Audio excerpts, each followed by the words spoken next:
چل گروپن اپوزیسیونل سوریه بجداری خود کنگره سوچی دا رد کرن و روسیه به دشمن بناف کرن.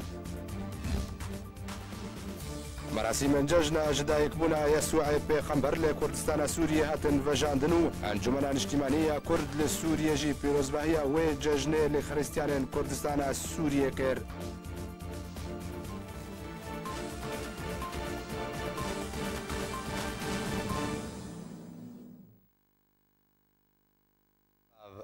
اندام پولیت بیوریا پارتیا دموکراتا کردستان سونیا سمینارک لکمپا قوشتپایا پنابرن روشاوای کردستان لدردورا هاولیرا پایتخت کردستان لدرخست ده روژا دوشنبه 25 مه و به آماده بونا مراد اندام دسته شورمندی پارتیا دموکراتا کردستان سوریا و عبدالحکیم بشار اندام پولیت بیوریا پارتیا دموکراتا کردستان سوریا سمینارک لکمپا قوشتپا لدرخستن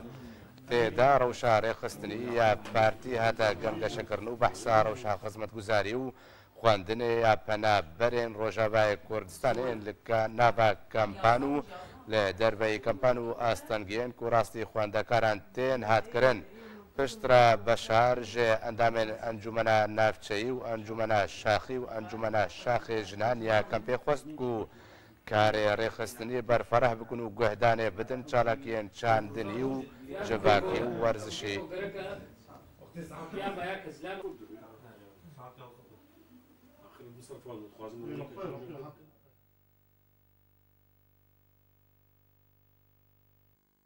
سەرکردەیەکی پارتیا دیموکراتا کوردستان سووریا ڕاگەهاند و گوت و کۆنگرا جنێف لە گۆری بەرژەوندیە کوردانە بێتەرژێ کۆنگرێ سوچی. اندام پولیت بیوریا پارتیا دموکراتا کردستان سوریا عبدالکریم محمد جمال پارا روش آوا نیوز را راگهاند کو ته پیش بینی کرند کنگره سوچی دا حکومت که دمکی وره دامزراندن اوجی بمبستا چاره سرکرنا کریزا سوریه. عبدالکریم محمد درباره سردان سروک روسیه با ترکیه و سوریه و مصر راگهاند کو ریکفتن که سیالی ده چارچوبه و سردان دهات امزه کرن و او ریکفتن ند برژەوەندیا کوردان دەیە و کۆنگرا جنێڤ دە بەرژەوەندیا کوردان دەیە ژێ کۆنگرێ سوچی بهتر.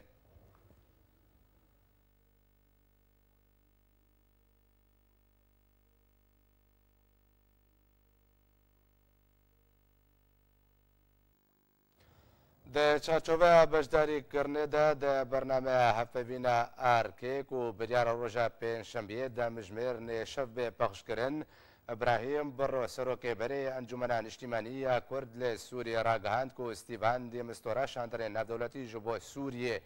دخواست دوزا گل کرد ل روجاوای کردستان پشتگوه بکه دا قیاکرن کو صدمه بجداری نکرنه ل جوینن اسیتانه دا نبونا هزا کردی بول سر آخا سوریه.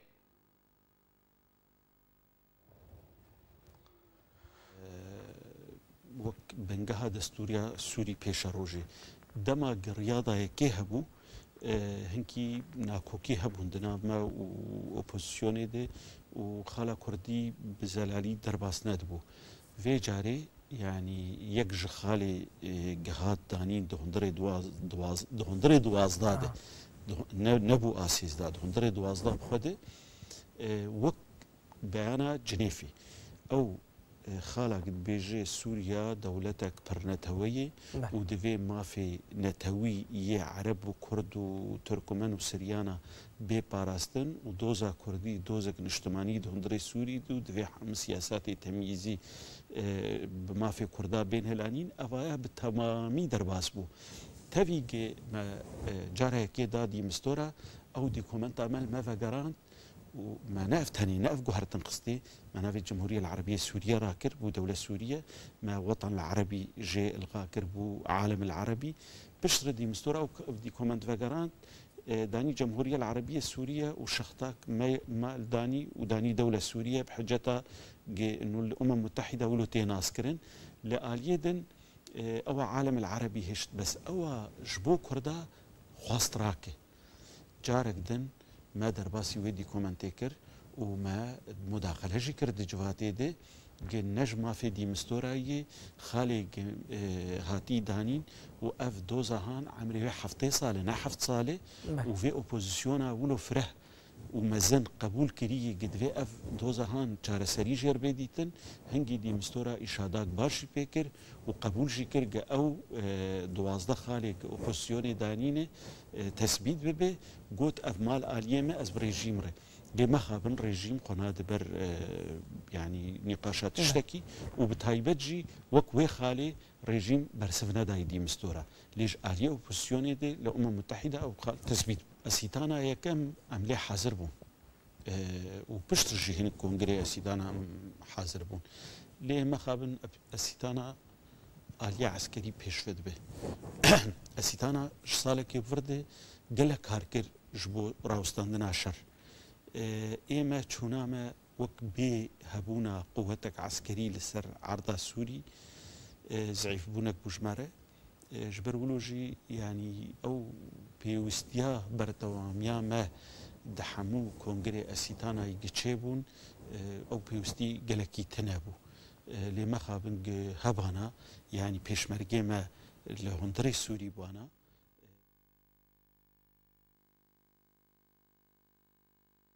برای انجمن اجتماعی کرد لسوریه راگهاند کو اف سیاست پیدل روجاوای کردستان و سوریه جه بجد که و پشت داوی هاتنا داعش به حرفاندن و بردوام نکه گوجی کو مبست جل در خستنا کنگرس سوچی همار کرنا دستوره کی نو جبو سوریه و اشکره کر کو هینا انجمن اجتماعی کرد لسوریه بریارا بجداری کرنه د کنگرس سوچی دا ندایا او ریوبریا آنها پیدا دای برخوا يعني سينوركي فراه ودور دريج وهريمن عربي او قلكي بنجهك سسته وبهرفه يعني بهذا بخد زانه وحركسك انها شر 11 خلاص به وكسي هوالي رجيم هرنجم رجيم اوبوزيوني هرنجم اوبوزيوني وكس في اداره بهذا ناكي ورنجكي نهج ادارات ارشيبه او اداره دوي شخوا خصوصية كردي وبيكاتي ناف كرداده يعني نهما تاني والله ما خلقك بصدي كيلومترات هاي برخوا ومقوتي شمال سوريا اف خطا قمت رسم كدي وين رنجك نهج الريفا برياري بيك بي سوتشي تشي دي بيج بو لزقرنك دانينا دستورو هالبجارتني دي تشي بي لي حطانها هنا كوكي هي كا اوي يعني شرعيتها دولي بستيني عنا جبر عنها أسيتانا شرعيتها دولي ستاندية اللي بجنيف ركاردك جارهين سوتشي أو بريارة داوي جالية نتويك بوي نهاتي ستاند حتى انها بريارة چون نهاتي ستاندن جرانتيات خوازن ج أمم متحدة ج روسيا نوكاوي سوتشي جبو تشيبي ويتشبكي ويتش ملفات بين درسكرين إما وك انجمن اجتماعي كرديجي بريارة ما أو أم چه كونغري ناف دولتي چه ببن چه كونغري دولتين زلهز چه ببن أما كرد كاربن برگريد بر مافي قد بكن لي باشتره بريارة خوا أم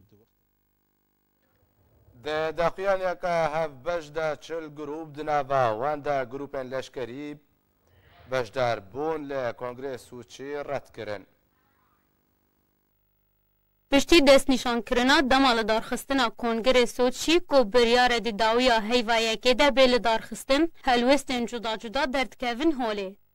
اپوزیسیونا سوریجی بجداربونا سوچی رد که و دی بیجه موسکو هولده ده پروسه آشتی یا کب سرپرشتی نتوین یک گرتی لجنیفه تیره و برن تیگ بده. و روسیه به انجامدان تاوان جنگی لسوریا تومت بار کرد. دی داخویانیه که هف بجده چل گروپن دناوان ده گروپن لشکری کو پیشتره دیگرن جنیف ده بجدار بون هاتیه کو موسکو تفشاران لسر حکومت سوریه جبو گهشتن بچاره سریه که سیاسی ناکه. هر وها دی داخویانیه ده هاتیه روسیه تو حول تو پینگاف ناویتیه جبو کم کرنا ایش و آزارن سوریان فشار لسر رژیم اسد جین نکریه. داخویانیه روسیه به دولتک دجمن کار بناف کرد. کو گلک تاوان جنگی لدیجی ملت سوریه انجام دانه و پشتگیری رژیم اسد دوار لشکری ده کریه و دوار سیاسی ده جی هر دم برگیری رژیم اسد دکه. هروها هم گروپن اپوزیسیونی گوتبون که هینوان بریارا بجداربون یا نبجداربون دکنگیر سود شیدن ندایه. لعالیه کیدن شانده ناف دولتی جبو سوریا Stevan Demistura gotibo plana Rûsyê ji bo girêdana Kongerê Soçî divê bênerxandin li gorî karîna wan ji pêştevaniya guftûgoyên Cenêfê. Rûsyê piştî 2 salên berdewam ji pêştevaniya leşkerî ji rejima Esed re kariye pêştevaniya Tirkiye û Îranê bi dest bixe ji bo girêdana Kongerê Guftûgoya Niştîmanî yê Sûriyê li Sûçî ku biryare di 29 û 30 meha yekem sala 2018 de bê li dar xistin. میخائیل بۆگدانۆف شاندەرێ سەرۆکە رووسیە ji بۆ سووریێ تەکەزێ لەسەر پێویستیە گرێدانە کۆنگرێ دیارۆکە نیشتیمانیە سووریە لە سوودچی بە سەرپەرشتیەکە ناودەوڵەتی کرد. بۆگدانۆف ئاماژە کرد هەموو کارێ رووسیەیەک و دەکەێت ji بۆ چارەسەریەکە سیاسیە لە سووریێ لەسەر بنگەها بریارە ناودەوڵەتی 22 و 54. دەربارەی هەبوونە بیانیان لە سەر خاکە سووریێ بۆگدانۆف گوت و مۆسکۆ هەموو بەهانەیەن واشنگتۆن ji بۆ ماناهێزێن وێ لە سووریێ بە تایبەتی پشتژنابرنە داعشێ ڕەت دەکێت.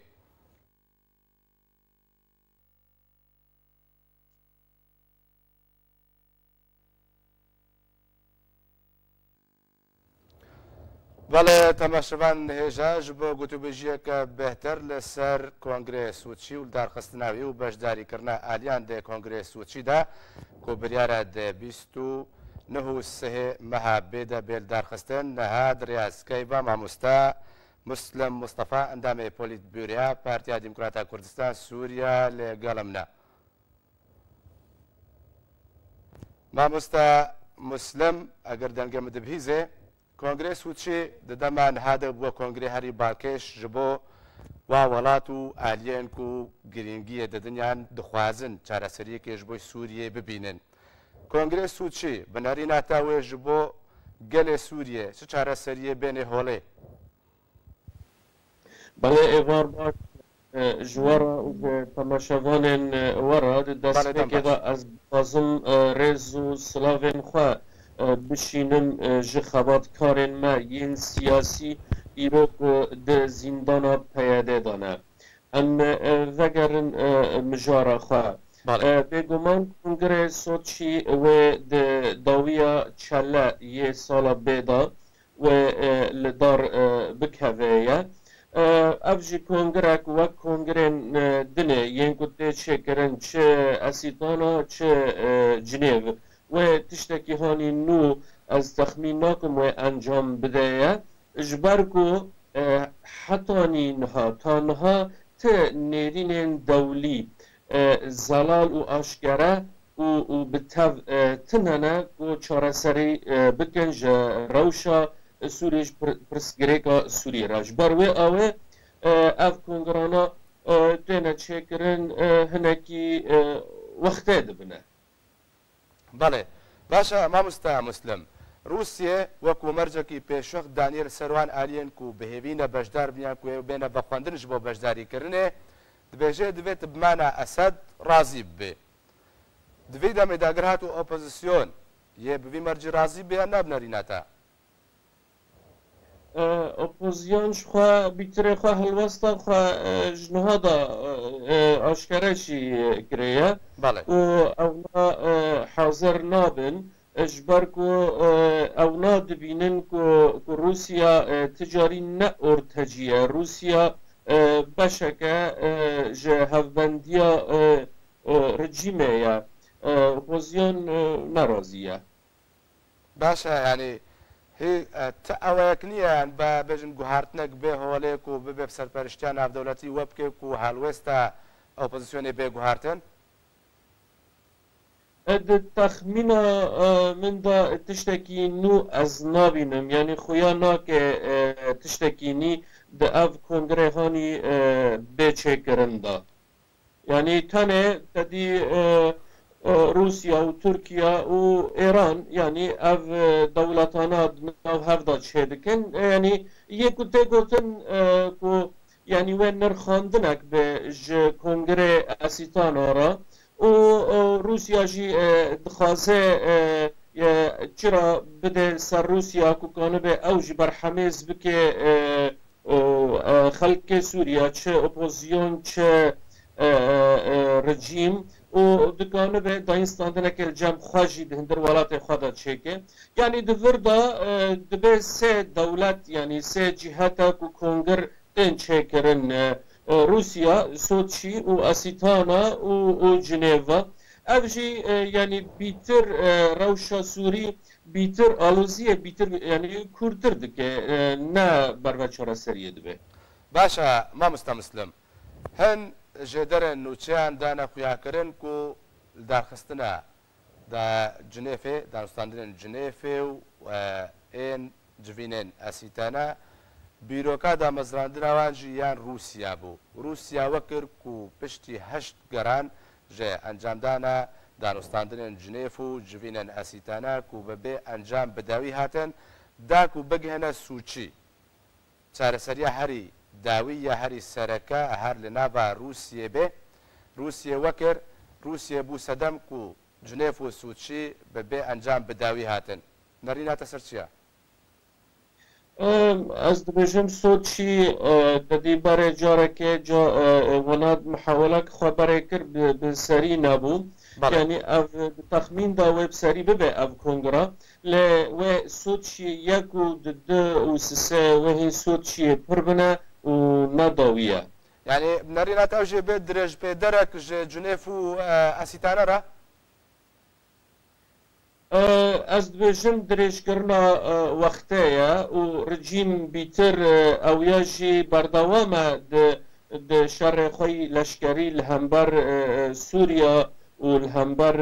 اپوزیونه یعنی اف زمان هانی ته خارن دکوه برجواندیا رژیم بیتره خواه ته نیرین چارسریه نخوناندنش روشا سوری را باشا ما مسلم روبرت فورد بریدمکه شروعک سیاسی لسر سوریه لسر پاشاروجا سوریه بلا کرته دگو ددمکو نتوین یگرتی بریاران و جوینان لدار دخیج بۆی پاشەڕۆژا سووریە هین ڕژێمە ئەسەد دەکۆمکۆژی و تۆبارانکردنا سڤیلان و باژاران بەردەوامە هەتاوەکە ئیرۆ تێ سزادانەکە فعلیان بێژن لە هەمبەر ڕژێمە ئەسەد نەهاتیەکردن ئەگەر هاتوو لە کۆنگرێس سوچی ئانگۆ جنێف چ بریارێک لە دژی ڕژێمە ئەسەد بێ دەرکردن بە تو ئاوایەکی جێبجە ناکێ و رازیبوونیش بێژن دانپێدانێژی پێ ناکێ مادام ئەگەر بوەکو گوتناوی ئەف کۆنگرێ هەژبەر چ تێنە دارخستن اف کنگرانا یعنی اجندات بیتر اجندات دولینه اف دولتانا بره تدی هندر سوریه دا یعنی حاضرن یعنی چه روسیا چه ایران چه ترکیه افناد هندر سوریه دا آلی خوی عملی دا آلی خوی کار دا حاضرن دخوازن آلی خوی سیاسی دا جی کار نبکن یعنی آلی عسکری بره حاضرن آلی خوی سیاسی دا جی کار ندکنه من خواند او گوتورا روبرت فورد يعني نهيراندنا خا تشتك تيدا هبو يعني از خازم جاردن بينم زمان يعني حتى كو نيرينك دولي ناف نتاوي يعني او دولت هانا بهز يعني امريكا و هاوير دوريوان و ت نيرينك زلال چارەسەریە سووریە حتا ئەنها ناتێدان وەکو ناتێدانینە وێ ئەف کۆنگرانا هین هەبن و هین بەردەوام بنە ji بۆ کریزا سووریە ئالۆزیە سووریە هین بەردەوام بکێ باشە مامۆستا مسلم ئەگەر هاتووم بێژن ئۆپۆزیسیۆنا سووریە بریاردا و دێ کۆنگرێس سوشیدا بەشدار نەبێ ئەنجومەنە نیشتیمانیە کوردی وێ پابەند بریارە بێیان وێ بەسەر بخوا بریارێکە جودا بدەێ اما که انجمن اجتماعی کردی بریارا مهک و اما وکیلی بنا لچی کنگرین ناونتاوی چین حریمی یکو به طیبت روش سوری بن اما انجمن اما حاضر ببنه جبر کو ام دعودوزا ملتکی بندست دکن جماوه ما ام دکانو بن هرن دوزا کردی خلق را زلال بکن و نامه و مساج خوا بگینن يعني اسايا اگر اپوزيسيون بريار دا کو بشدار نبي انجمن اجتماعي بشدار به ام شوا ام جاردن ناورو که جی ببینن ام ببینن که پروگرام کنگر به چه رنگیه جمرا وک انا کسا جمرا گرینگه که ام کانو بن دوزا خوی کردی ده همو کنگر ناونتاوی دا ام کانو بن دنگ ملت خواه بگینن هزین ناونتاوی و دنیای بتابدار باشا مامۆستا ئەتخوازم ئەگەر تژی بەرچاوڕوونیەکێ بدێ مامۆستا عەبدولکەریم مەحەمەد ئەندامی مەکتەبە سیاسیە پارتی ji bo sayda Rojava News got ragihan li dwaneke taybet da ku Kongre Sûçî û Kongre Cinêfê di navbera herdukiyan de Kongre Cinêv bêhtir piştevanî û alîgirê doza gelê Kurd Rojavayê Kurdistanê ji Sûçî. Nerînate çi ye? اشخوانها ام جپیش دام نکن حکم بکن ده برهم و نتائج سوچی دا لی جنیو وک ام دبینن یعنی نتاوا یک بوی او یجبر کو اشراف السردکه و کنگره کی ناو نتاوی هر دو آلی تن حاضر دبن چه اپوزیون و چه رژیم ته حاضر دبن yani bihêzdirî ev kongrê dinê ku tên çêkirine û ji me re jî birastinî muhim e yanî giring e ku ew biryara ku di Cinêv de hatî standin biryara di du di pênce û çar ew ya bi cî bibe ew ya dikeve bercewendiya gelê Sûrî çi Ereb çi Kurd. Belê. Başa mamosta eger bi rengekî opozisyon beşdarê Kongre Sûçî bû ew tiştê ku ji bo mafê Kurda di Cinêv de desteber bûn û hatine dest ji bo Kurda wê Sûçî de jî bûyî rengî binyan ne. Em hêvî dikin ku hemû hêzên navnetewî dikanibin tefehuma doza Kurdî bikin ji ber dozeke adil e dozeke dadmend e gerek hemû kes dikanibe qebûl bike û doza Kurdî dikeve hindir programên Kongrê Sûçî û dikeve distûrê ji ber ku di vî kongerî de bixwale bingehî wê tê da bên guftûgo kirine yek wê li ser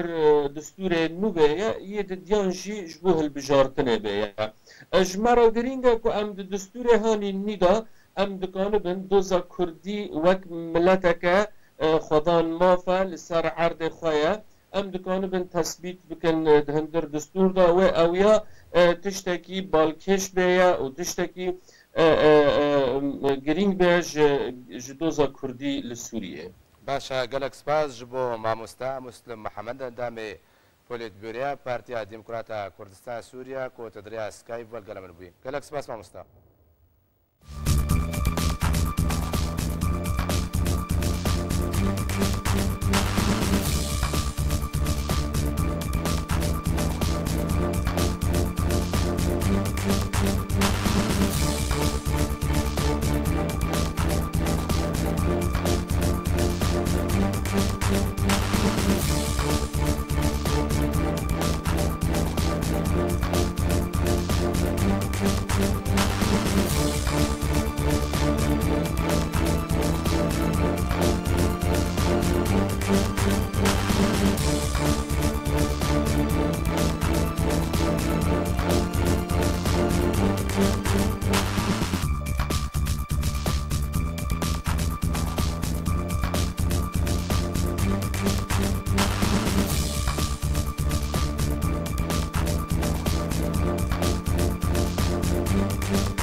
بەڵێ تەمەشەوان هێژە هەر لەسەر هەمان مژارە سوچی نەهادریا سکایپ بە مامۆستا مستەفا جومعە ئەندامێ پیلۆتبووریە پارتیا دیموکراتە کوردستان سووریا دریاسکای بە لەگەڵە منە مامۆستا دەمباش ئەگەر دەنگێمە تێدەبیزێ پرسامنایەکی ئەوە کۆنگرێ سوچی ji بۆ gelên Sûriye Rojavayê Kurdistanê bi taybetî wê çi bi dest bêxê yani براستی صوتشي تانهاجي وكروس بيجن طبعا تشتك الزلال تماما نينا تاغوتن صوتشي وبيدا مدراندن بيستونا سي مهابه يعني قانون الديان يعني زياتري ولو تشك زلال نينا اطراف انكو بين يعني خاصن كونغاري امادن تنها طبعا تحصل سرها اطراف اوبوزيسيون سوريا بترين وان حتى انها تيغوتن يعني جوارها تيغوتن لكن دعوات رسميه تنهاجي نبونا وك اسفندكن بلكي بتري دعوات شخصيا يعني وك كسن سر بخبن حتى ولو سياسي ولو اوبوزيسيون لابن وك يعني كس بين دعوه كرن ابا يعني تشيروك درجه براسي صوت شيء تزاني ايرو روسيا يعني الهندرة سوريا ابتصالوا هناك واجه ابويا وضع سياسي هندرة سوريا عملان يعني وك لشكر وك تقانينا تشتان وك سيطرة على سرقلكتش بيتر هيرو دا سيروساده روسي بيتر آلي كارم بالرجيم را دبي واردة يعني هناك سرگیجی هیا هناك دلی هیا جالی اوپوزیسیون جالی گلک شخصیات اسپید زانم يعني هنا كاس خبردانا منه انه دبيشن جوارهاتي قلت انه بيوانا هيا وبيشن صوت شي جمت برسن ام بيشن ناچن يعني وضعك هي براستي تنها نقلك زلاله لان اوبوزيسيون خنا بنيتان هاجي دندره اجندا روسيا دماشينه تشجيران نظام دكتاتورة إيران وتركيا قد بينن ده خسارة كده قد بينن يعني وتشتكي باش جبو شراش جبو قال سوري بيك نينن باشا ما مصطفى تقول كو روسيا يكجي بشتبان رجيمة أسدا بفيرا اللي قالت كونغرس سوتشي هات الدار خستنجي كونغرس دا بو باشروجا سوريا روسيا بتر بشتبانيا قال سوريا بقريان رجيمة أسد يعني تانها طبعا يعني ديارك وريجيم دمينه بخير روسيا او ايران وتركيا وهناك دولتين دين جبر تشكيلها في ريجيمي بو اب ريجيم ايرو بوضعك عسكري سياسي جهر دانا كبره باشتر تضايع يعني روسيا دخازه صوتشي بكي نمونه يجبوكو يعني درباس بكي هناك اجندات او اجندات متباورين من وبيتر لبرجوادين ريجيم بشار الاسد واره لكن دخازه وي رنگي هاني فرا بدنا كانه ابن بكاتن اندري سوري هيزن وانا سياسي بارتي وان ابن ايكو امادنا ودريا ورا يعني اجندات وبمشاندن بيتر وتيكا بخدمتا الريجيم لكن روس يعني بالنسبه لكرد بلكي بالنسبه هناك حالات سياسيه ناخذ اخواك دجمن بدا خويا كرن بخاز خابد خويا كرن وقت دولات كي تشجيريا طافين خلق ديجي دكه دبردا اقول يعني بالنسبه لكرد فقط بلكي هناك باش بيجبر روس بيجن دستوري كي نو باماده كرن يعني سوريا نما دمنه وقت خوي بري دولتي مركزي دولتي لا مركزي اما كرد عم بيجن يعني نابه زلال يعني سوريا ببه دولتي فيدرالي ولو باخويا كرن يعني اخر تشتك زلال نينا بالي دلال باشا يعني ما مستوى دواري دانو استانغنه ده ما مستوى زلال تماما مستوى نينا بله ما مستوى ابراهيم برو قوت كو حتى كايرو انجمن اجتماعيه كردي بريارة بشداریکردن د کنگرس سوچی ده ندایا اگر ام بیژن انجمن اجتماعی کردی بریار ده کو بشدار بیت سوچی ده ڕەنگێ بەشداربوونە چاوە بێ باشە. يعني برأيي من مثلا من راجي اتصال بونا دبيجن يعني اجي يعني عندما كي بارتي ما انجمن انشماني كردي لا وقت متشاقوت يعني او بيتر خازن رنج كساياتي بدن بمساله يعني انه تجي شخص كي ممكن تجي حاضر ببي ما كسي تشتك نهائي نبوت انما قلت ام دارن ام نارن ام ليبيا انجمن انشماني كردي نبراسي انجمن انشماني كردي هاكو تالي قوت وبشي برأي من شخب باشا يعني شي نابا كرد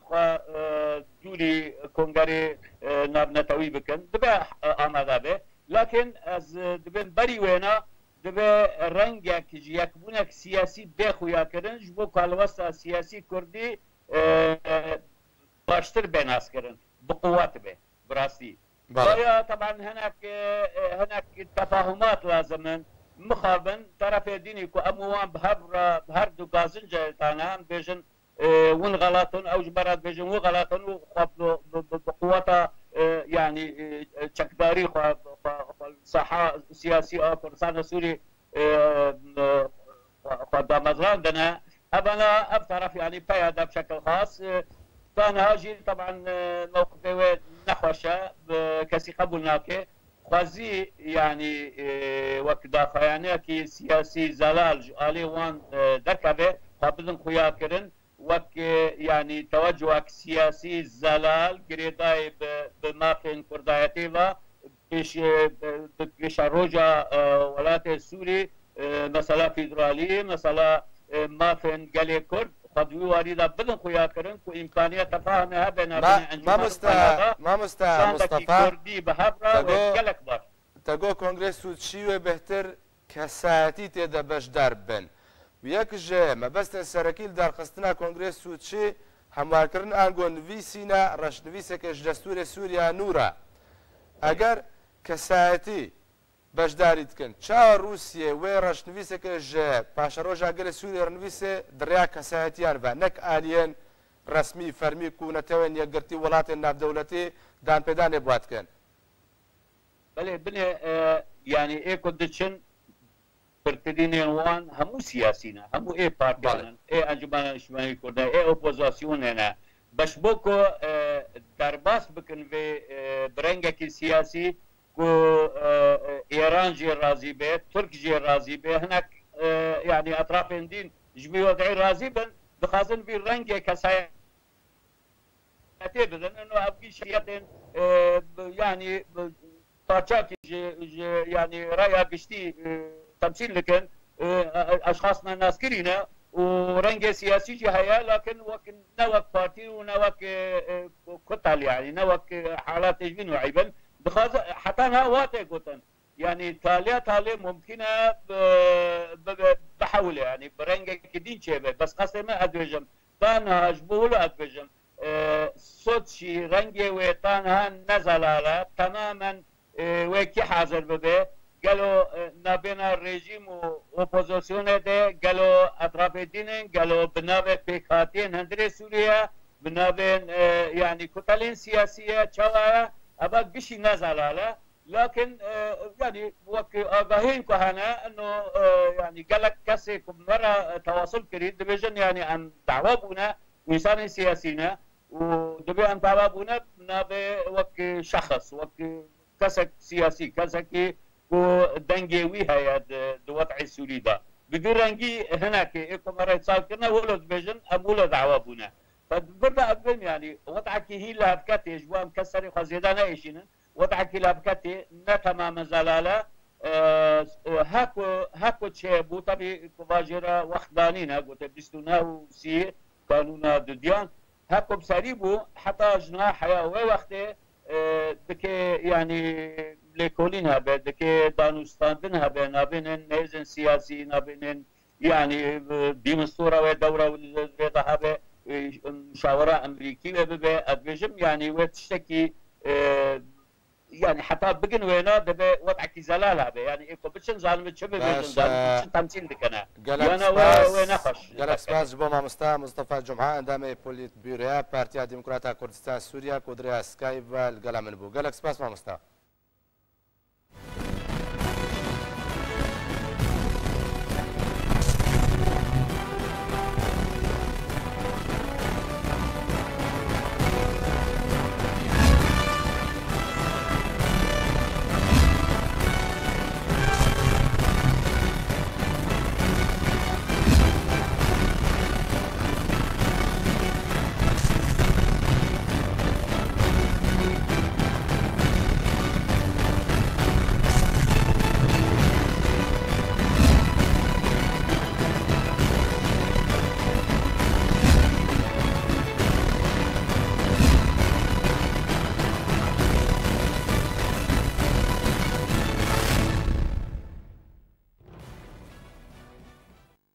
وزیر درve روسیه dibêje hebûna hêzên serbeziyên Amerîka li Sûriyê piştî nimena Daişê neyase yew kospan li pêşiya proseya siyasî li Sûriyê durist dike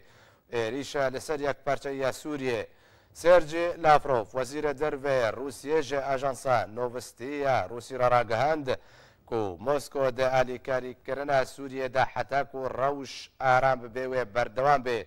هەروەها لاڤرۆڤ ئاماژە بە ڕێککەوتنامەیەک و دناوبەرە ڤلادیمیر پۆتین سەرۆکەی رووسیا و دۆنالد ترامپ سەرۆکەی ئەمریکا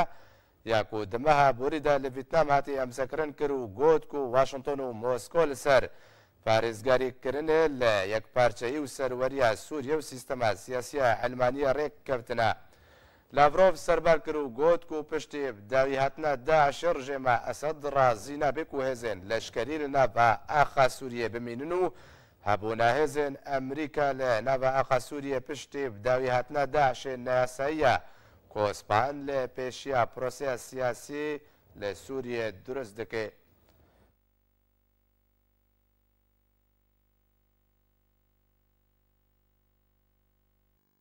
پشتێک و جواتە دوومە رووسیە پرۆژە بریارە فەرهکردنا بنگەهێ لەشکریە رووسیە لە باژارێ تەرتوسێ سووریە پەسەند کرد. وەزیرە بەڕەوانیە رووسیە دەبێژێ ئەو پرۆژە بریار کەتە بوارێ جێبجێکردنێدا.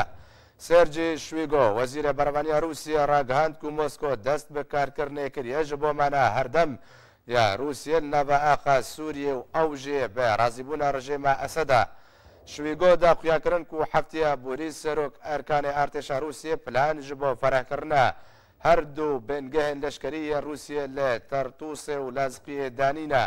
رووسیا کار دکێ ji بۆ ku demeka dirêj lê Sûriyê bimîne.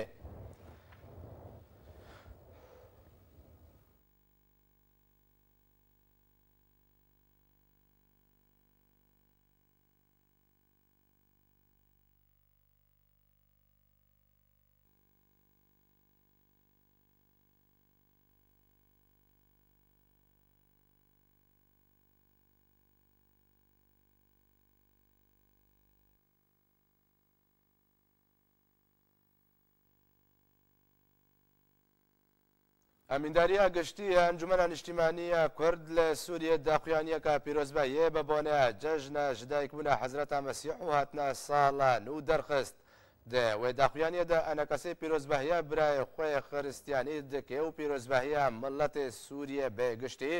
بە هاتنە سەرێ ساڵێ دکێ و وان جەژنان بە نونەرێ پرەنسیبن ئاشتی و ئەڤینیە و براتیە بناو دکێ.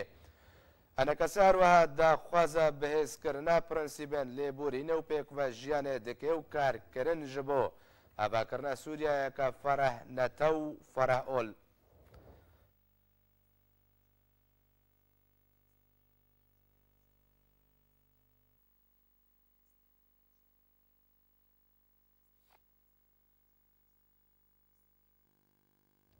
دوهێ شاندەک ژێ خۆجەهەیە دێرکەیە ئەنجومەنە نیشتیمانیە کورد لە سووریە سەردانە دێرە یەکێتیا خریستیانیە باژارێ دێرکێ کرد و پیرۆزباهی ji بۆ جەژنە ji دایکبوونە پێخەمبەریە سووع پێشکەش کرد. دیمەن و هۆرگولیان مەراسیمە نوێ جەژنێ li bajarê dêrkê divê raportê da. 25 heyva 12 Xwedê dana Hezretê Îsa pêxember e. Xristiyan destpêka rojê de seredana dêra dikin û nimêja cejnê dikin. Di pey wê de seredana dost û mirova dikin. طبعا العيد هو يسوع. بێگومان جەژن ji bûma Yesûa. Ji daybûna zarokê bi navê Yesû di dilê her kesî li vê welatî de ye. Ev yek li mêşa me ye. Em wek bira kum dibin, şa dibin û şahiyê bi cejnê dikin. Xwedê gotiye her cihê ku bira lê kum dibin pêrûz e. Baweriya me jî bi wê yekê heye. Li dêrikê peywendiyên civakî olî xurtin. Şandê Encumena Kurdî welatî cejna hevdû pîroz dikin. مجلس وطنية ديريك منطقة ديريكي وخوست أميرو ججنا براين خوي المسيحي عيد الميلاد مسيح أمو بيروز بكن أما وطن جم منظمة سوري ومشون ديرا أخوي أم هركاجي أم قران وأم قالك الملت أخوي المسيحي أمشون جمع أم الوادي قرن أم براتي أخوة وعلاقات أخوة اجتماعي هردم يجي نقابة ما وبرايم مسيحي ده هردم يجي خوشن ودفي خوش بنهم هردم يجي بيش قرية هبكن إذا براي أخوة فلسطينيان پیروز دکم هر سال امو برای خوی فلاح دیر کده برای هبن زاروک جی ججنه زندو دکن لی حسرتک ددل واده دیار دمینه. ناوی من نورا از جدیرا یکیتیا خریستیانین لدیرکی ما ام ایرو شاهیه بجدایک بونا یسوع دکن ازو هوالین خواه درکردن ججنی زاروکن مامی من چونه اوروپای ام بری بهورد لیستن من دخست او جی بمن ربن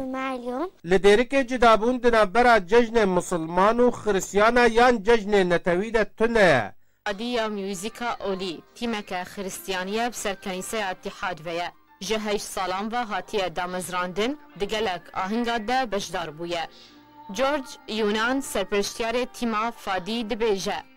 أنا من فريق الترانيم أزيك أنضام تيما ميوزيكا أولي يا بسر كنيسة اتحاد يا خريستياني كنا في تيما فادي يا ميوزيكا أولية ما أف تيم جهيش سالام و دامزراندية ام دوی تیمه ده میوزیک استران اولی لکنیسه و گلک بونایان ده